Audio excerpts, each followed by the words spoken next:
తెచ్చిన పార్టీ స్వతంత్రం భాగంగానే ఈ ఒక్క నియోజకవర్గంలో విద్యా సంస్థలన్నిటికి కూడా నేను మోడల్ స్కూల్స్ కేంద్ర విద్యాలయాలు ఆరోగ్య జిల్లా కాకపోయినా తేవడం జరిగింది. ఎందుకంటే ఇక్కడ విద్యావంతులు కావాలని ఒక ఎడ్యుకేటెడ్ భావం అనేది మనకు కలగాలని చెప్పేసి కూడా మేము తేవడం జరిగింది.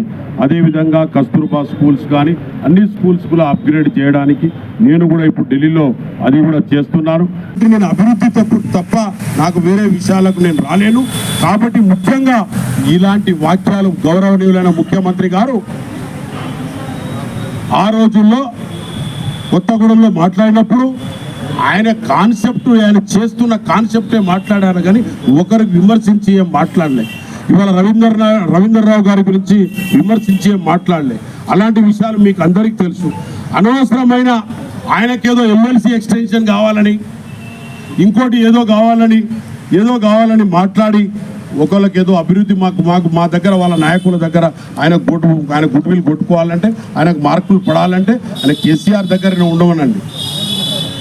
కానీ వేరేలోకి ఏదో తిట్టి మేమేదో గుడ్ విల్ సంపాదించుకుంటున్నానంటే కాదు. అదేవిధంగా నేను కూడా ఆయన సీఎం గారికి చెప్పుతోని కొడతానని అంటారండి ఎక్కడన్నా ప్రోటోకాల్ ప్రకారంగా. మరి నువ్వు కూడా ఎమ్మెల్సీ అయినావు, ఎట్లయినావు ఎమ్మెల్సీ? సోనియా గాంధీ గారు తెలంగాణ ఇస్తే ఎమ్మెల్సీ అయినావు. సోనియా గాంధీ నిన్న సాటర్డే రోజు కూడా నేను 3 మంత్రుల దగ్గర తిరిగిన.